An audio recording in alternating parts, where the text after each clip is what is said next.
পরের জমির আল ঠেলি সুদের পর টাকা লাগায়। এদেশে মনে হয় সুদের পর টাকা লেনদেন আছে না? নাই। আমার ভাইয়া সুদের মতো এত খারাপ আর কিছু নাই। হাদিস শরীফের মধ্যে আছে, তুমি যদি না খায়া থাকো, মরা শুয়ে খাও, মরা গরু খাও, তারপরও তোমরা সুদ খাও না। মরা কি খাও? মরা শুয়ে খায় থাকো। দুই তিন হতে না খাও, মরা শুয়ে খাও, মরা গরু খাও, তারপর কি করো না? সুদ খায় না। যারা সুদ লেনদেন করবে, মানুষের কাছে সুদের টাকা লেনদেন করবে, হাদিস শরীফের মধ্যে আছে সুদের মধ্যে 72 বা 73টা গুণ আছে। সব চাইতে নিম্নমানের গুনাহ হলো আপন মায়ের সাথে জিনা করা। সুবহানাল্লাহ নাম করবেন। প্যারে হাজিরিন, এই জন্য আল্লাহ রাব্বুল আমিন বলেন, যার আপনার নাম তোমরা নামাজ পড়ো, সুদ খাও, ঘুষ খাও, বোঝা গেল তোমার নামাজ আল্লাহর কাছে কবুল হইতেছে না। নামাজ কবুল হচ্ছে না। নবীর জামানায় একজন সাহাবী ছিলেন, তার নাম ছিল হযরত সাদ। কি নাম? হযরতে সাদ রাদিয়াল্লাহু তাআলা। এই সাহাবী দুনিয়ায় রাসূলের জামানায় বেঁচে ছিল, কিন্তু ইন্তেকালের কয়েকদিন পূর্বে বিবির কাছে বলে গেল, বিবি আমি যদি সাহাবী মারা যাই, আমার জানাজার নামাজ পৃথিবীতে কেউ পড়বে না, বিশ্ব নবী নবী মুহাম্মদ রাসূলুল্লাহ সাল্লাল্লাহু আলাইহি সাল্লাম আমার জানাজার নামাজ পড়বে। আমাদের দেশে এমন বহু লোক আছে যারা তাহাজ্জুদ গুজার, যারা ইমানদার, ওরা বলে যারা আগে বলে যায় আমার নামাজ যেন অমুক মসজিদ ইমাম পড়ে, ও তাহাজ্জুদ গুজার, ওই মাদ্রাসার যেন মুহাদ্দিস যেন আমার জানাজার নামাজ পড়ায়, এরকম ওয়াদা দিয়ে যায় কি যায় না? আল্লাহর হাবিবের সাহাবী হযরত সাদ রাদিয়াল্লাহু তাআলা আনহু তার বিবির কাছে আপনার প্রতিশ্রুতি দিয়ে গেল, বিবি গো, আমি সাদ যদি আপনার মারা যাই, আমার জানাজা নামাজ বিশ্ব নবী নবী মুহাম্মদুর রাসূলুল্লাহ সাল্লাল্লাহু আলাইহি সাল্লাম জানাজা নামাজ আদায় করবে।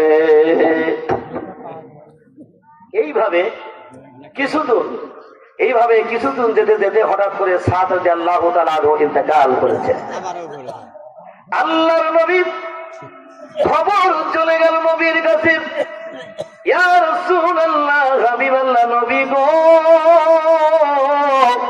আপনার সাহাবী হযরতে সাদ রাদিয়াল্লাহু তাআলা আনহুর দিবদশায় তিনি ওয়াদা করে গিয়েছিলেন আমার জানাজা নামাজ যেন বিশ্ব নবী আদায় করে। নবী গো, আপনাকে জানাজা নামাজ পড়ার জন্য আদেশ দিয়ে গেছে বিশ্ব নবী নবী মুহাম্মদুর রাসূলুল্লাহ সাল্লাল্লাহু আলাইহি সাল্লাম। বলেন সাহাবীরা, যাও তোমরা সাদকে তোমরা গোসল করাও, গরম পানি করে গোসল করাও, কাফনের কাপড় পরাও, লাশে তোমরা তার খাটের উপরে লাশটা দিয়ে রাখো।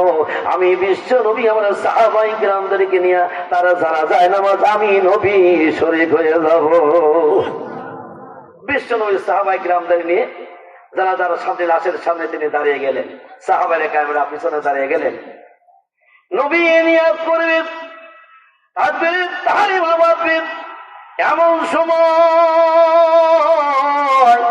ওই সাদ রাদিয়াল্লাহু তাআলা আনহুর কলিজার টুকরা ডাকতে বলে, নবী গো, আমার আব্বার জানাজা নামাজের নিয়ত করবেন না, আপনার কাছে আমি একটা কথা জানতে চাই।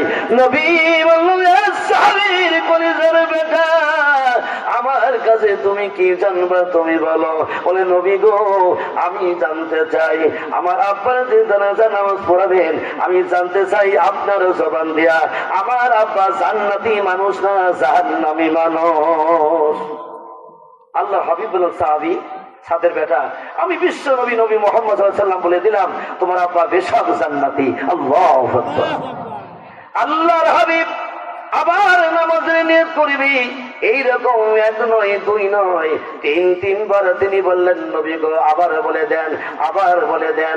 নবী তিনবার নবীকে জিজ্ঞাসা করলেন, আমার নবী তিনবারই বললেন, তোমার আব্বা নিঃসন্দেহে একজন জান্নাতি মানুষ। নবীজি এবার জানাজা নামাজের নিয়ত করলেন। এমন সময় দেখা যায় যে ছাদের পায়ের থেকে হাঁটু পর্যন্ত কাপড়ের ভিতরে নড়ে উঠলো। এটা আশ্চর্য ব্যাপার না যে মরা মানুষ আপনার নড়াচড়া করে। নবী নিয়ে ছেড়ে দিল। সাদের বেটা সত্য করে বল, তোর আব্বা জিন্দা না তোর আব্বা মৃত্যুবরণ করেছে? সাদের বেটা বলে, হুজুর আল্লাহর কসম আমার আব্বা জিন্দা নয়, আমার আব্বা সত্যই তিনি ইন্তেকাল করেছে। এরপরে আবার তিনি নিয়ত করলেন। এবার দেখা যায় হাঁটু থেকে কোমর পর্যন্ত নাভি পর্যন্ত আবার কাপড়ের মধ্যে নড়াচড়া করে। নবী আবার নিয়ে ছেড়ে দিলেন। জিজ্ঞাসা করলেন, বেটারে সত্যই করে বল তোর আব্বা জিন্দা কিনা? বলে, হুজুর আমার আব্বা হলো মৃত্যু। এইভাবে আবার নিয়ত করলেন। আপনার নাভি থেকে মাথা পর্যন্ত নড়ে উঠল।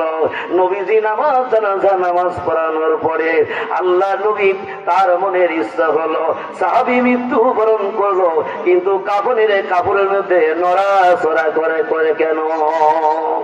এটা মনে জানতে চায় না?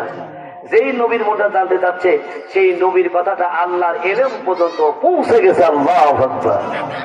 আমার আল্লাহ আর দেরি করে না, নবীর মন জানতে চাই। কারণ কি রে?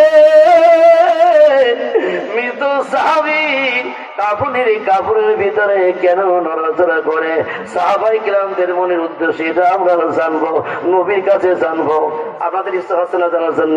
সকলে কি ইচ্ছা হচ্ছে যে কি জন্য কাপড়ের মধ্যে নড়াচড়া করে? এটা কি শুনতে চান? কারা কারা চান? তুই হোক না আমাকে দেখা